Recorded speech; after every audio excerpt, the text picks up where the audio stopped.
It was a mess. There was starvation, there was political unrest, it was civil war, basically. Somalia, 1992. A small, little-known country in the Horn of Africa. Relief organizations were trying to help, but they couldn't do anything because of the threat of all of the clans trying to steal the food, and it was a train wreck.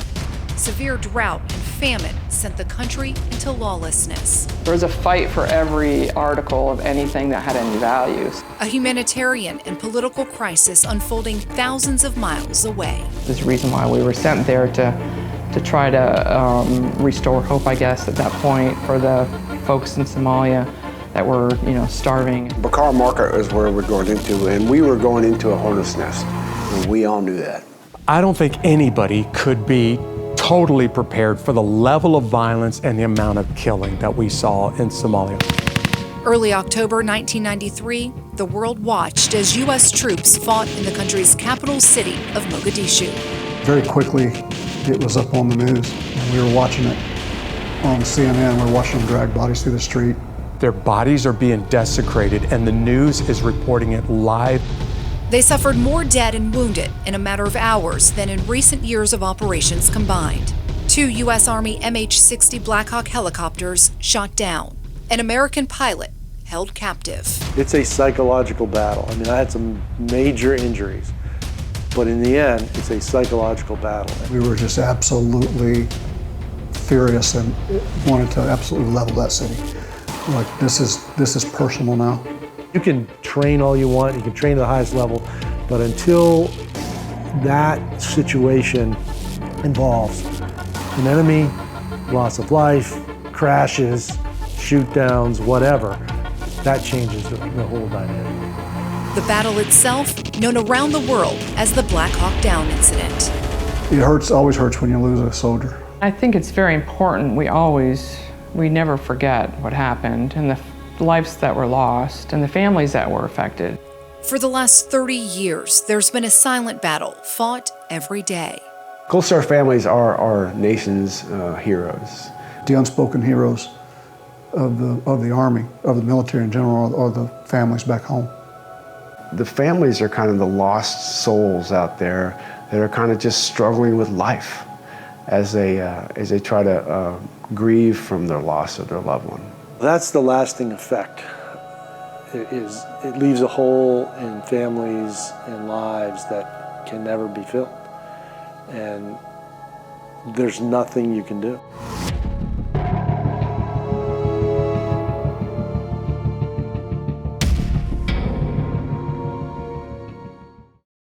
The Battle of Mogadishu at that time was the most intense urban battle since the Vietnam War.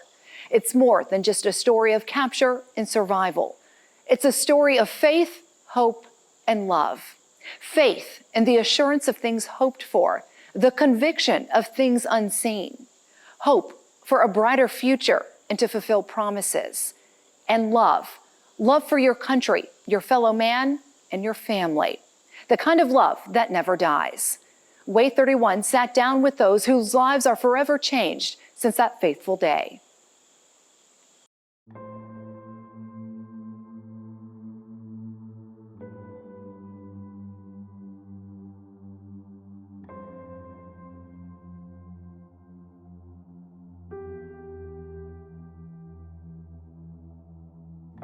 We were brothers. I mean, we fought like brothers, we celebrated like brothers, we played like brothers. I mean, we definitely were.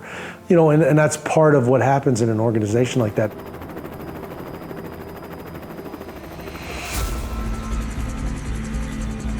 A ranger in the 75th Ranger Regiment is a guy or a gal who, if their arms and legs were shot off, would continue to crawl with their face until there was no blood left inside them. Whatever it takes to accomplish the mission, they're the guys and gals that will do it. To this day, they're still doing things that the nation has no idea what they do.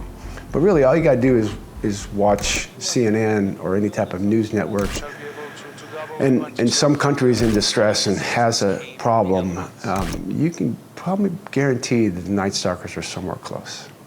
All very physically fit. They're all smart guys. They're all capable people. But I think two things I think that sets them apart. They're extremely driven, and to the point where they're overachievers. When I found out about the existence of the 160th, at the time, it was very hush-hush. Nobody talked about it. It was kept under the cloak of darkness, if you will.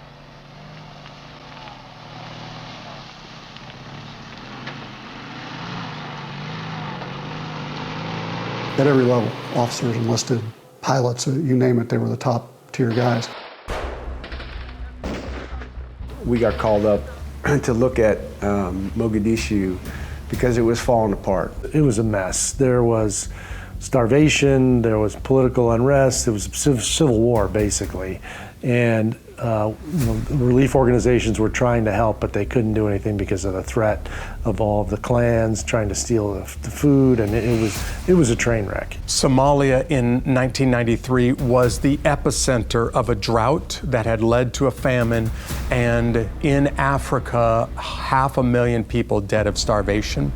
Well, most of that famine was centered in Africa around Kenya, Ethiopia, Somalia, Eritrea, Djibouti. And Somalia just happened to be the center of it, but it also happened to be the most lawless place on earth. There was another big mission that was brewing that everybody was focused on at the time, and it was in Libya.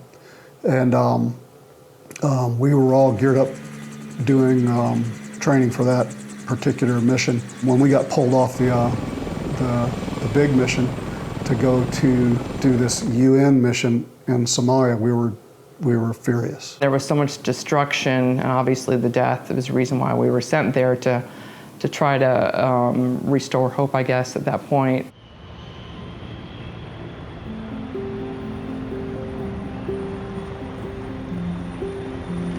I left home one day before my first son's first birthday. What was weighing on my heart in Somalia was my family, because I had been married to my high school sweetheart for a couple of years. We'd been trying to have a baby, and she wrote me a letter right after I got to Somalia saying that she was pregnant. I have a 15-month-old boy at the time that I've got sole property of. When I left, I thought Dan was going to be home, but not having either parent home is really heart-wrenching for both parents. The funny story is when I got there, my wife didn't even say hi, and all she wanted to know was where my son was. That was heart-wrenching, even doubly from when I left, because I was prepared for that and not prepared for the fact that my son would be not having a parent. We got over there, and very quickly it was apparent that, hey, this is gonna turn into something, because I think the very first night that we landed, we got hit with mortars. So definitely tensions were escalating. Several of my folks were involved in rescue operations of some Marines that had been ambushed and their vehicle had been disabled. So they successfully rescued them. Our very heroic actions. Every few days we'd go, do a mission in Somalia. We were looking for a deed. We flew sometimes multiple times every day, but we definitely flew every day. And some of those were just to show that we were there. Some of those were to go do some small arms training, practice some contingencies, those sort of things. We thought we would be done in about 6 weeks. We're now 12 weeks in, and we still haven't caught the #1 bad guy we're looking for. And we're getting a lot of pressure from President Clinton's administration to wrap this thing up and to get out of there.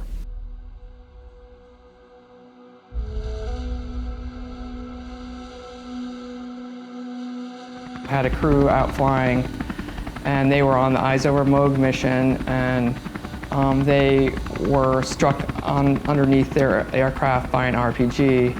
Aircraft burst into flames. Aircraft pilot and co-pilot, the three on the back of the aircraft, were instantly killed. The pilot and co-pilot landed the aircraft miraculously, not too far from one of our ports.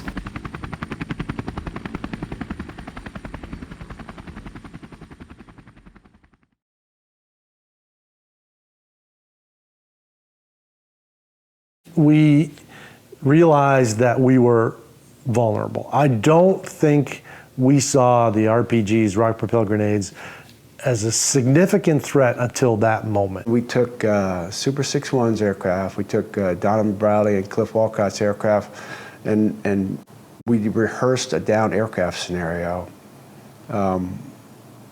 after 25 September, just to make sure that our TTPs were in place to handle that down aircraft if something, and obviously when something happened. Yeah, who would ever thought that rehearsing that was the fate that we were about to run into in a week, you know? We actually sent a request up the chain of command for a tank, which doesn't sound like a good solution for search and rescue, but it's the perfect solution. And had we gotten that tank, we probably would have avoided a lot of casualties. Didn't have the luxury of sitting around planning out a specific mission set and then executing on it on our timeline. We had to be able to, whenever they showed up, be able to deploy and conduct the operation on their timeline.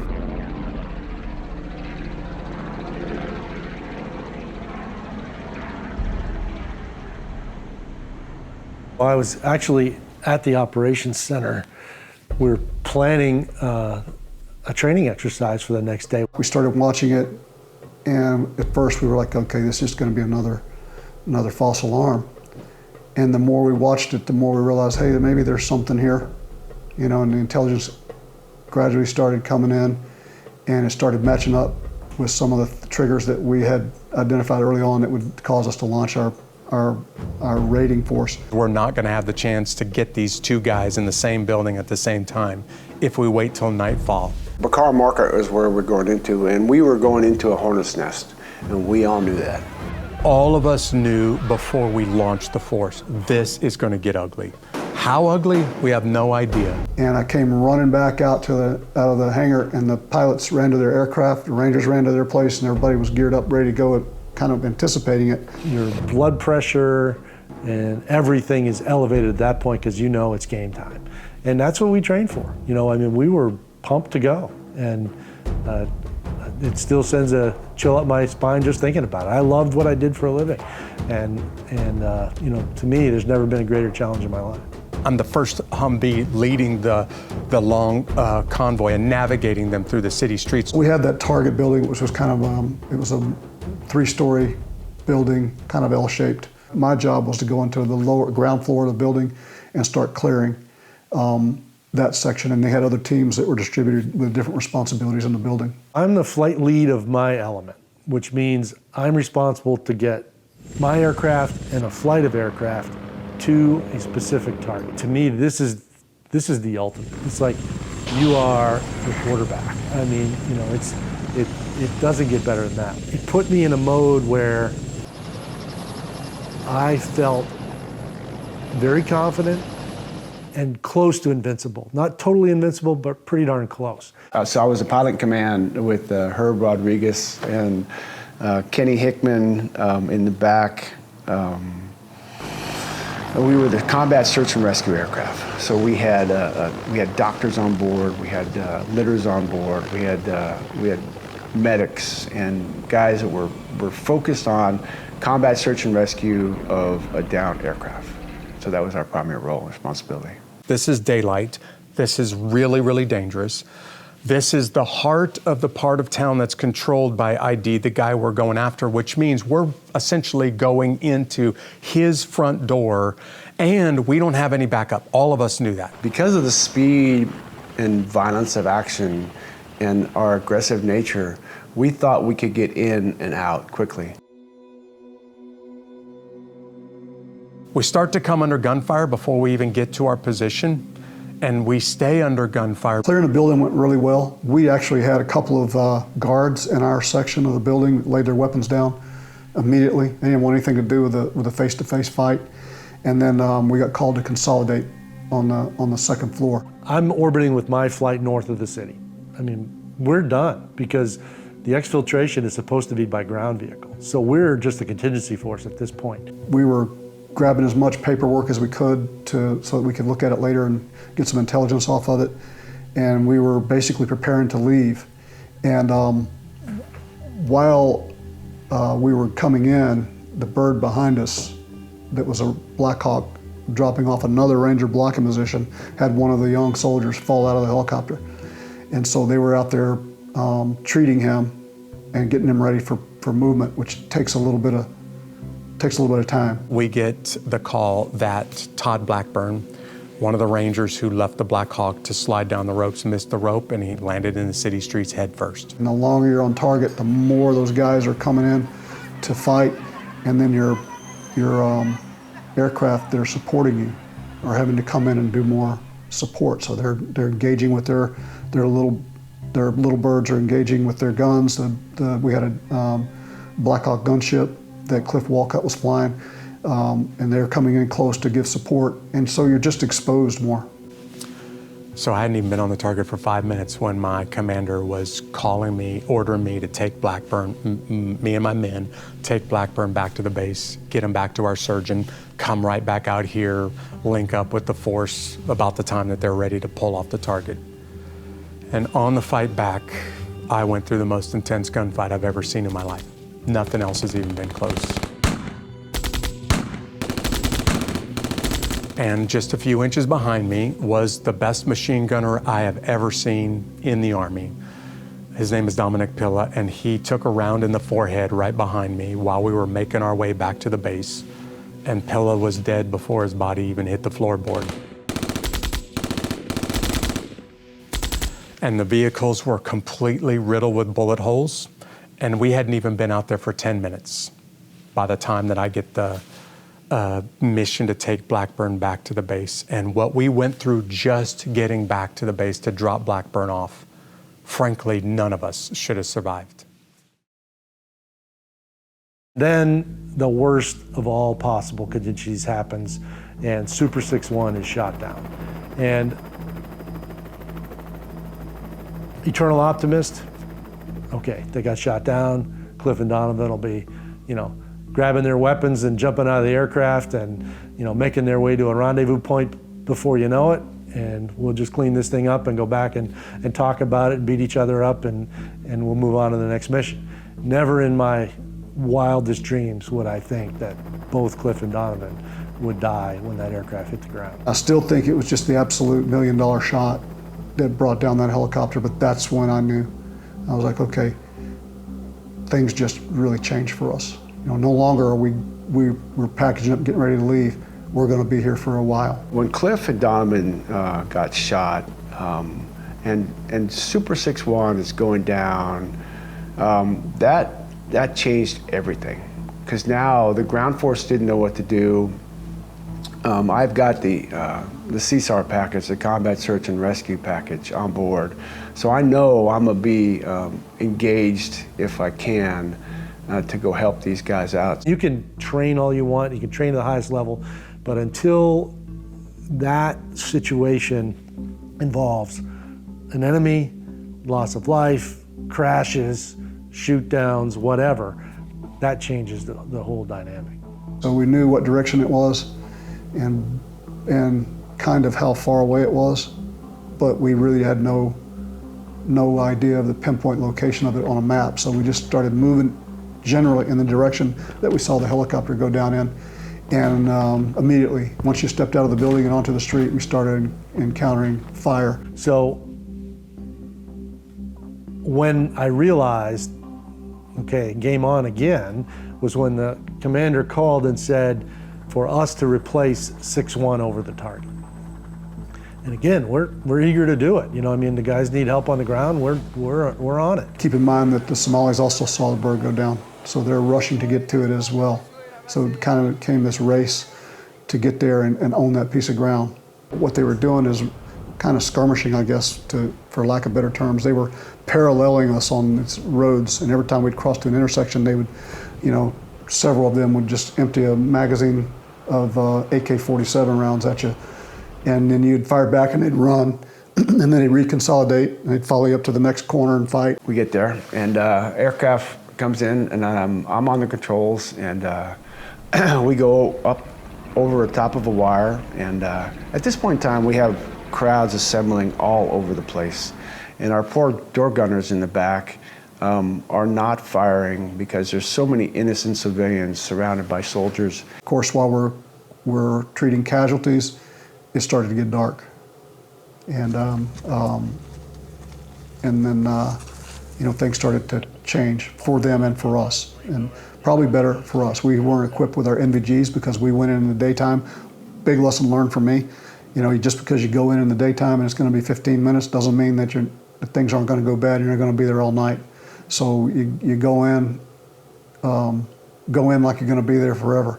Even in a loud aircraft, helicopter like that, you can hear their little metal tink, tink, tink as you get hit with small arms. And then at some point in time, I get a dynamic rock of an RPG that hits a main rotor blade that causes me instinctively to pull power or increase power of the aircraft and immediately go up out of there. Kenny Hickman in the back as a crew chief starts yelling at me because we've got people on the rope.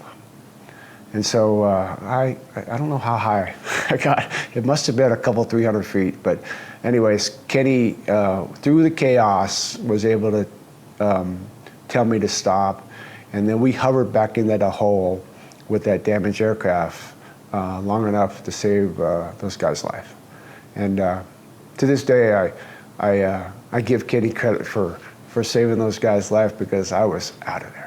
Halfway between where we got hit and the airfield was a soccer field. And I told the crew, I said, listen, let's get to the soccer field and let's reevaluate the situation. So I told the crew chiefs, I said, all right, we're going to arm you, but don't shoot until, we all agree that we know where all the friendlies are. And we never had time to sort that out. I mean, we made it around the target 3 times maybe before we got hit. The only thing we didn't even think of is that we never thought that multiple aircraft would be shot down. Yeah, it hit the tail. So I always told people it feels like going over a speed bump, 3 times faster than you should. I mean, it's a jolt to the airframe, and you got hit, but there's nothing visible wrong. And I was flying, and I still remember this because I was in the right seat, and as we were orbiting, I'm looking through the cockpit to try to see what's going on, because when you're in a turn, you're in a bank in an aircraft, right?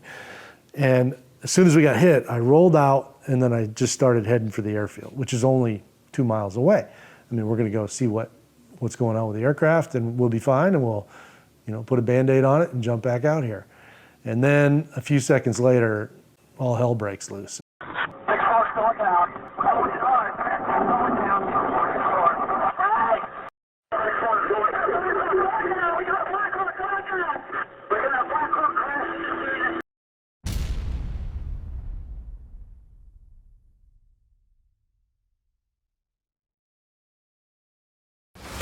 Cliff Wolcott's helicopter went down in the north part of the city. We have a small reserve force, the search and rescue force. We've already put them in at the crash site. Now Mike Durant's gone down. He's in the south side of the target building, and we don't have anybody else. So Jeff, you need to get back on the Humvees, and we're going back out to the Durant crash site to see if anybody's alive there. So I sent everybody else to go get some more fuel and get some more ammunition, pulled that one Humvee off to the side and cleaned it up, getting ready to go out to Mike Durant's crash site.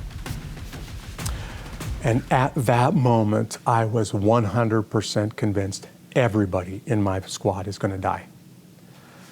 I don't know if anybody has survived at either one of the crash sites. I hope that everybody's still alive.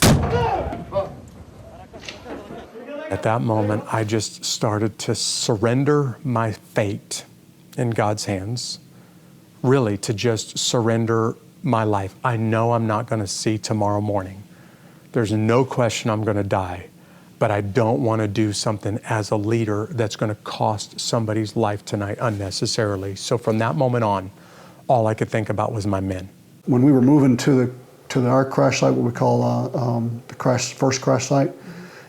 I got a weird, what I thought was a weird call from Randy Shugart. And he said, "I'm at the crash site. What's your ETA?" And I went, we're on our way, we'll be there in a few minutes. He said, "Hurry." But I'm still thinking that he's at the first crash site, because I didn't know that there'd been another crash site. But he was at the second one.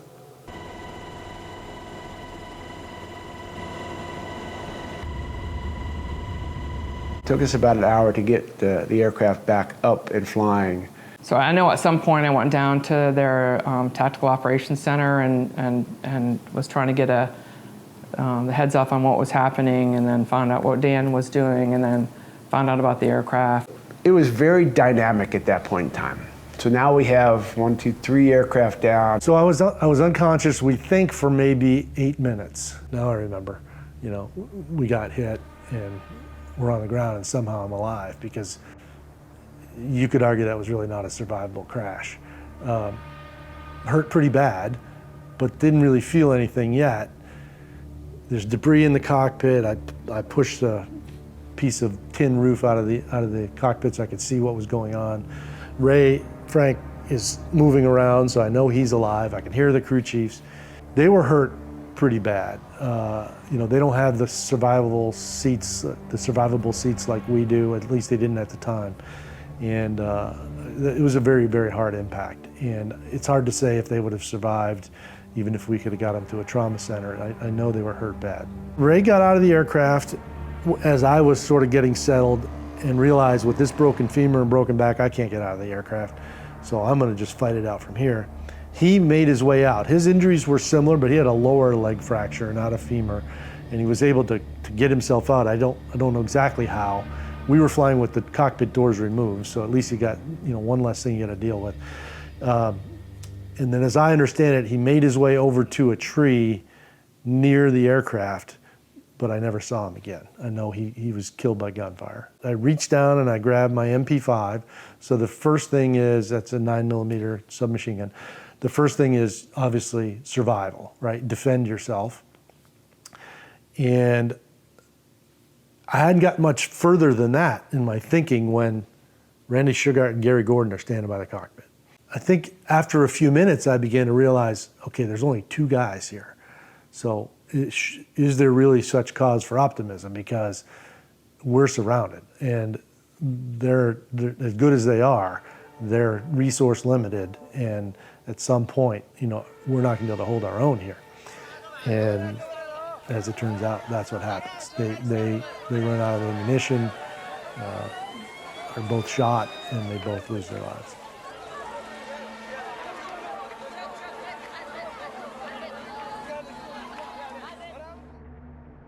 As I understand it, had been told that Adid, who was in charge of the Halberg-Getter clan at the time, wanted a live American. At that point, I'm the only one left alive.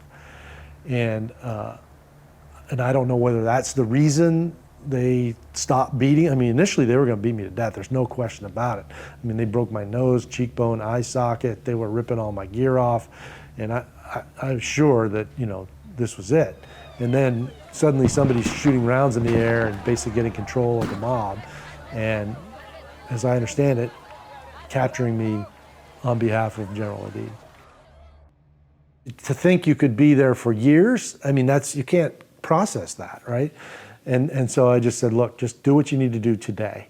I'm constantly trying to solve the problem. What can I do to solve the problem? What can I do to make this better?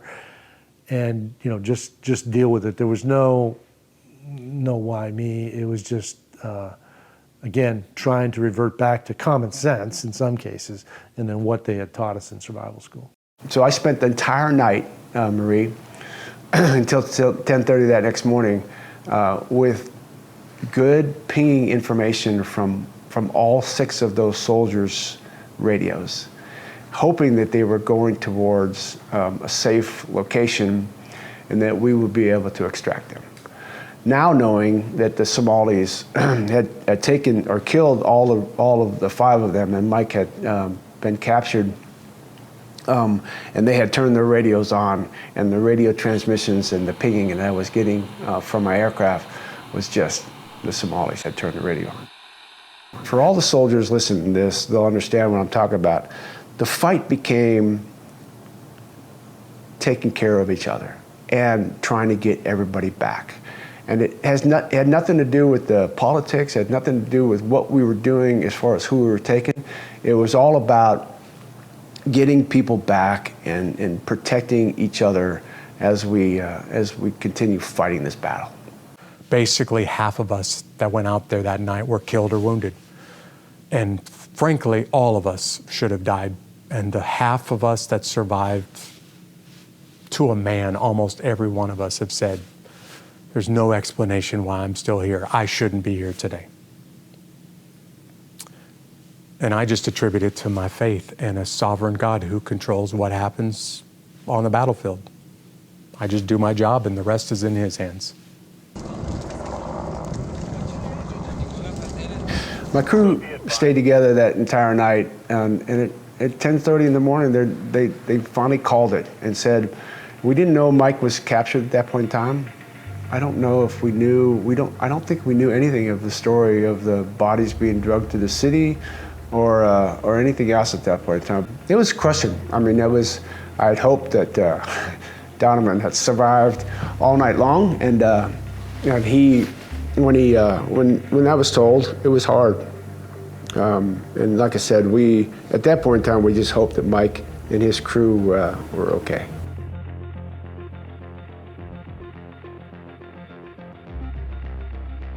I had no idea there was a second crash site until the next morning. When we got back to the base the next morning, I never got a chance to fight my way to the Durant crash site. I tried to get there from multiple parts of the city and was never able to get to Durant. Very quickly, it was up on the news, and we were watching it on CNN. We were watching them drag bodies through the street.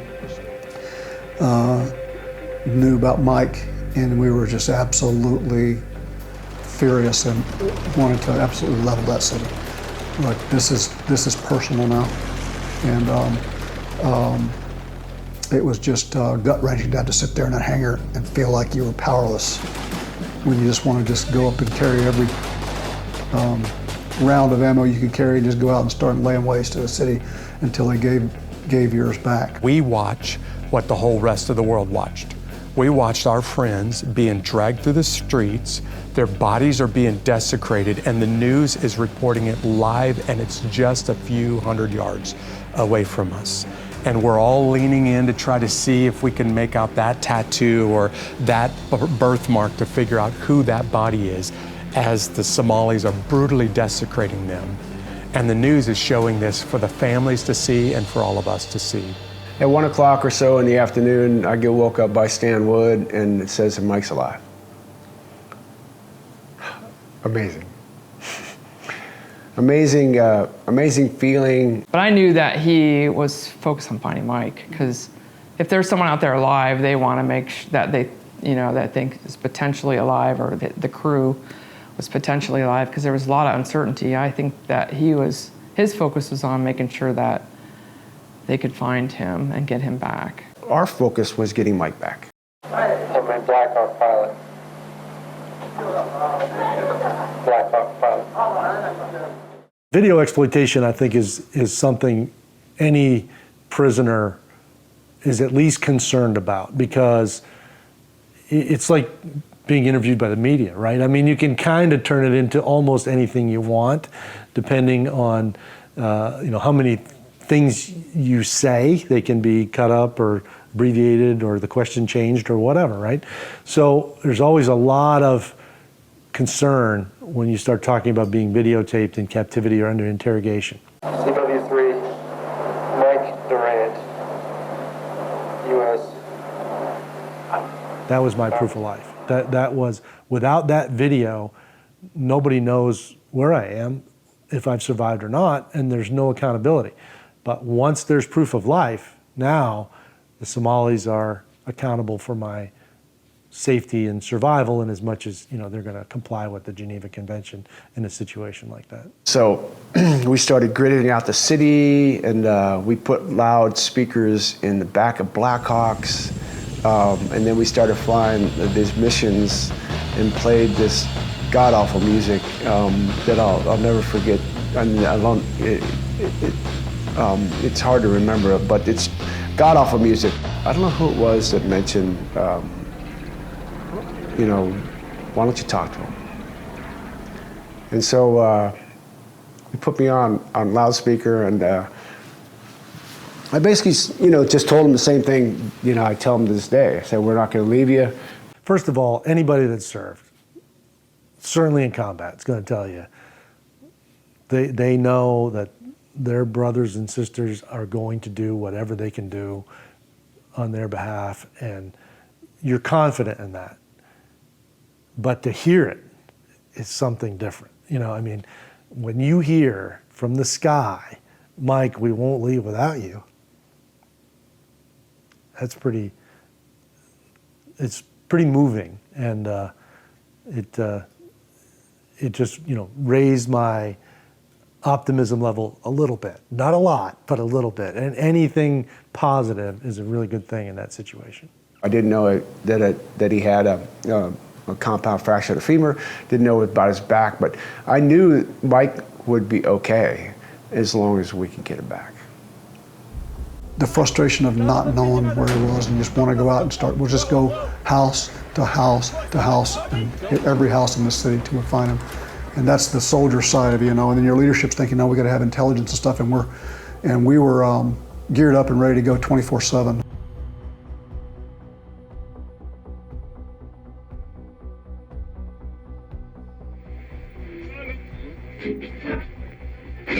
Connection to the outside world, knowing what's going on, or at least the media's version of what's going on. But it was fairly accurate. It was actually the BBC and Armed Forces Network were the two things that you could get on that radio. And again, some of it was just morale. Mike wrote a letter to the 160th, and Mike wrote a letter to his family that we dissected, and Mike had been through some training where he could place some words in there to help us figure out where he was. But Mike was just trying to communicate. In retrospect, it was kind of the funniest story in the world, because we're dissecting his letter thinking that he's telling us some secrets. No, he was just trying to tell us that he's okay. It's a little victory. They never knew I was doing it. They thought I was reading the Bible, which I was, but they never knew that I was keeping a journal. But in retrospect, if we had gotten a pinpoint location of Mike Durant to this day, and we had launched a rescue mission to get him back, they would have killed him. So although we were looking for him and we were trying to get him back and trying to reassure him, that we're not going to leave him, I'm glad we didn't launch a rescue mission, because we'd have probably caused him to die. It took about 11 days for us to get Durant back, and I got to give a lot of credit to the former ambassador, Robert Oakley, who showed up, who negotiated not just Mike Durant's release, but the return of the 5 bodies that were recovered from his crash site. It's over, somehow, in a much shorter time than I thought it would be. I sort of mentally, even though, I'm surviving a day at a time, in the back of your mind, you have some sense of, this is not going to end soon. And it was a miracle, really, that it did. So I fly over in the Black Hawk to go pick him up. And then I said, where's Cliff and Donovan? And that's when Herb Rodriguez, who has a big heart, you could just tell by his reaction that they had been killed. And I don't remember who said it, but that they died at the crash site. How do you process that? Is it just overwhelming? It was another blow, yeah, because over time on the news I'd found out about Gary Gordon and Randy Sugart and my crew, and the fact that it had been a big fight and there'd been a lot of fatalities and all bad, and then you think, okay, I'm out of here. You get reunited with some of your closest friends, and then you find out there's 2 more gone. It was, and I think, at that point I'm heavily sedated, so your emotions are hard to predict at that point, but it was pretty tough to hear that. We all lined up from the airplane hangar, provided a human corridor as he was marched through on a stretcher. It was awesome, and it was bittersweet. When you're in the middle of something like that, it's like a sea of people because you can't really see beyond the front row, but it was all just a bunch of very happy for probably the first time in 2 weeks people, just glad to see one good thing happen here, and I really appreciated that. So it was important for us to carry that boy, to the 141 and send him on his way. The four of us take him on a stretcher down this line all the way to the back of the 141, and at that point in time, we give him a shot of Jack Daniels. And the nurses and the doctors at that point in time were furious at us. But the whole line had a shot, and we toasted our fallen comrades at that moment in time. Is a way for us to show an expression of gratitude for the sacrifices of our comrades. And in that case, there was a lot to show gratitude for. And it's a way of saying goodbye also. It's a way of saying, we'll see you again, but not on this earth. Surreal. It was just the most amazing moment in our time there, because it was all, at that point in time, it was all about the fallen comrades.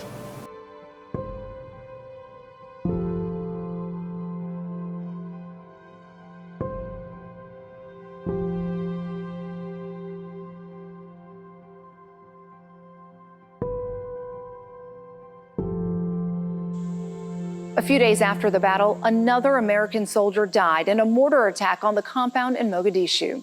In total, 19 families were about to join a group no one ever wants to be a part of. They would forever be branded as Gold Star families. In just a moment, we'll give you a rare glimpse of what it was like for families back home. Sherry Briley, the wife of CW3 Donovan Briley, shares the battle through her eyes.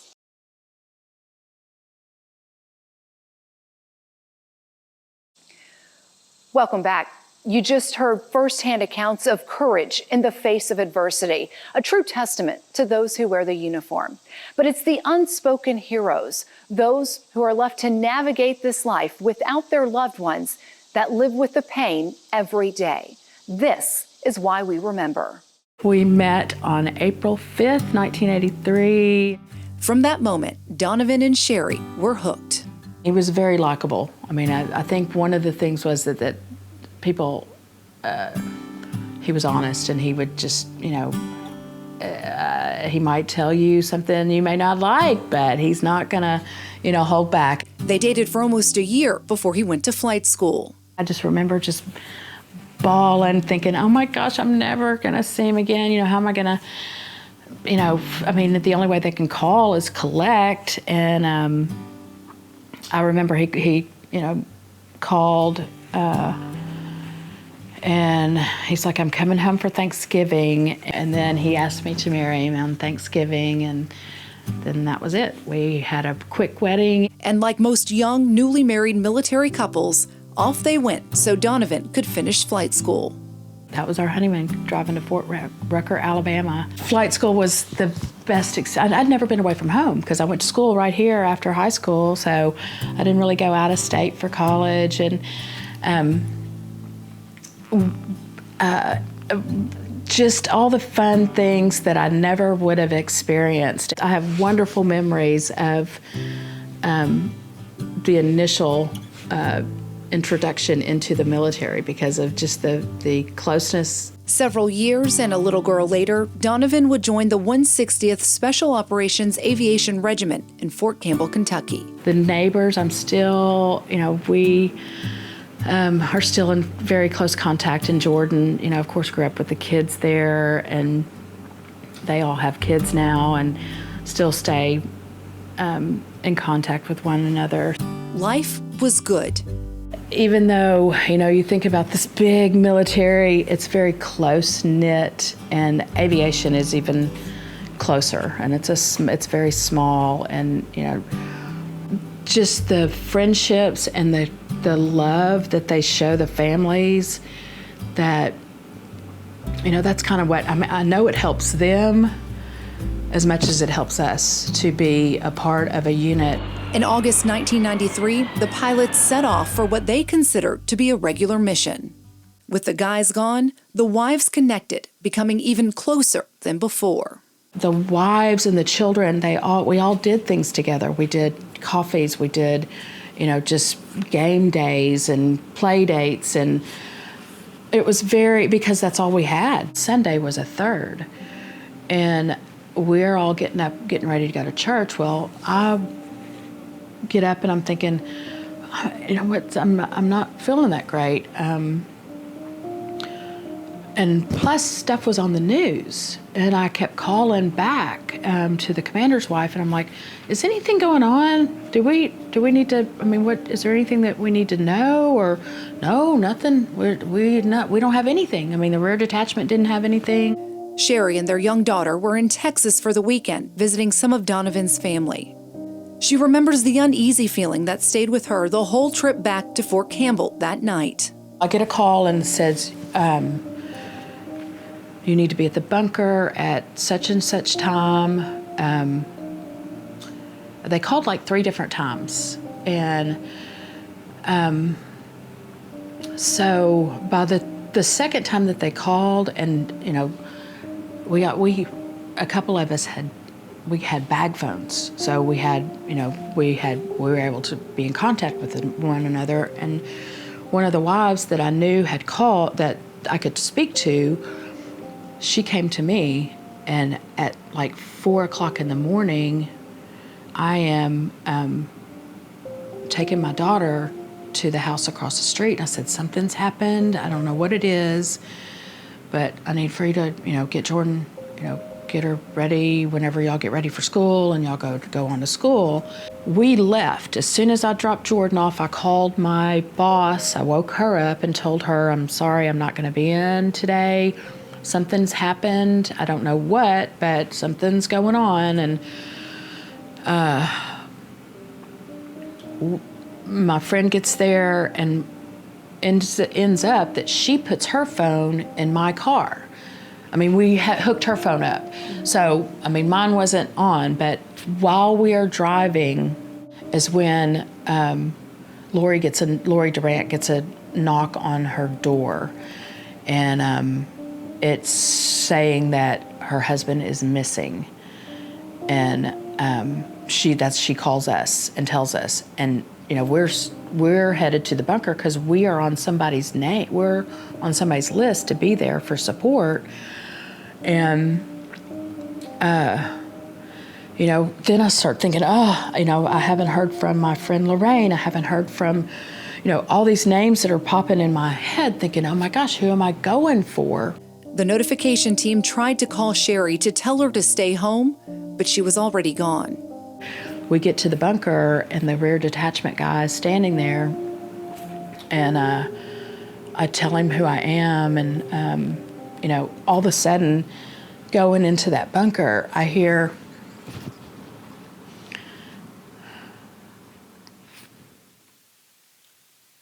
Sherry Briley's here, Sherry Briley's here. And my friends that I meet in the parking lot, we're all hugging because we're thinking, oh my gosh, we thought we didn't know who we were going to be going for. Those people were there for me. It's so crazy remembering hearing all the way down the hallway, Sherry Briley's here, Sherry Briley's here. And then they pull me in, and there is a chaplain and another military guy. And, that's when they tell me. That afternoon, Sherry Briley broke the news to their 5-year-old daughter. And the next day, they received a package from heaven. The final letters Donovan would write his family. Are very spiritual, believers, lots of faith, and maybe,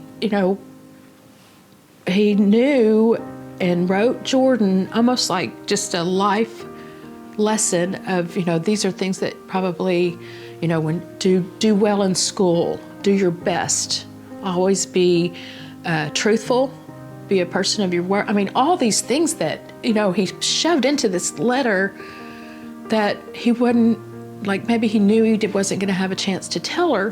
That was 30 years ago. As far as Jordan, who's going to walk her down the aisle, he has 3 beautiful grandsons. And plus just seeing all of Jordan's accomplishments that she's done. And she's a wonderful mom, a wonderful wife. Donovan Briley's legacy lives on through his 3 grandsons. As long as we say his name and we, that he's not forgotten, other people won't forget who he is. Sherry and their daughter joined a select group no one chooses to belong to. Like so many others who lost their loved ones in combat, they are a Gold Star family. He is still invincible to us.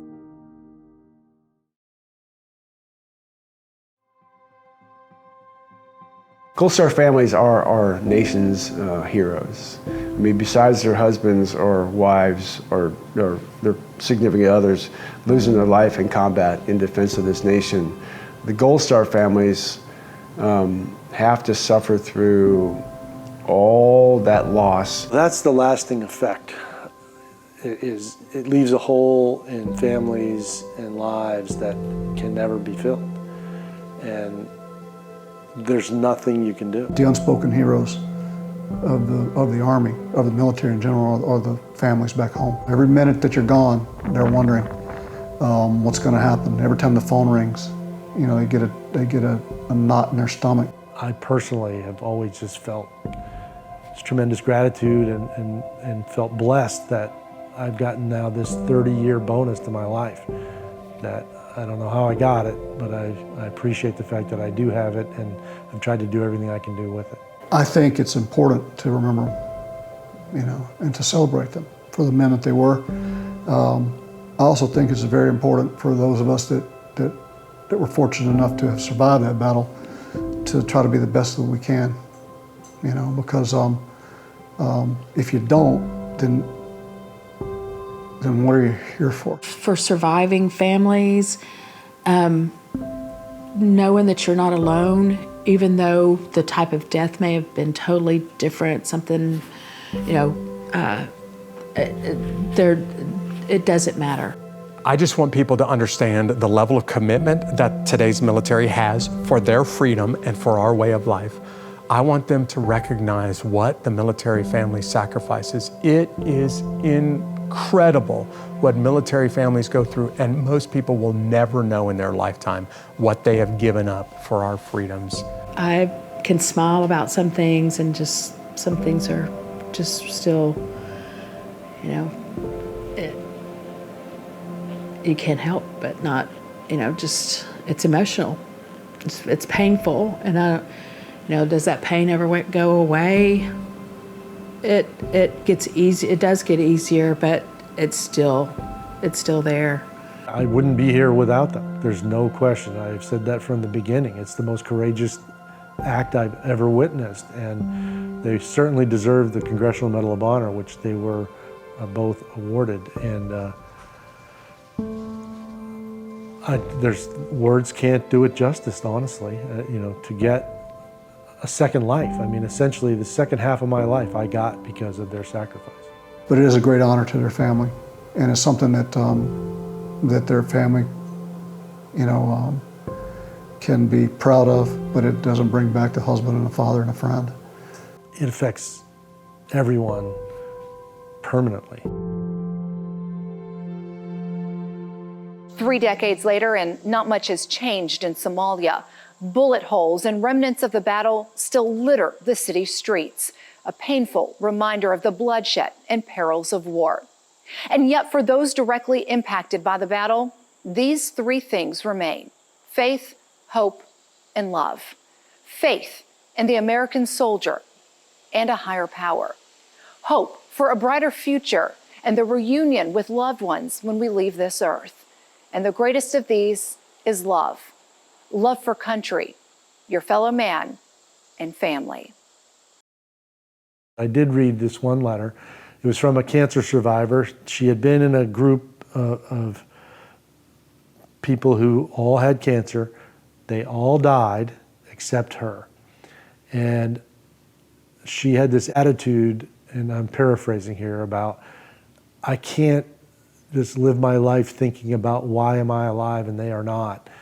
I need to live it to the fullest. And the phrase she used was, look back but don't stare, meaning remember it, pay homage, remember the good times, think about the loss, but move out and go live your life. And that's what I've tried to do.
You can watch this story anytime on WayTV.com and on our Way 31 News app. Just look for the Remembering the Battle of Mogadishu section. You can also find special web-only features and extended interviews there as well. You've been watching a Way 31 special presentation.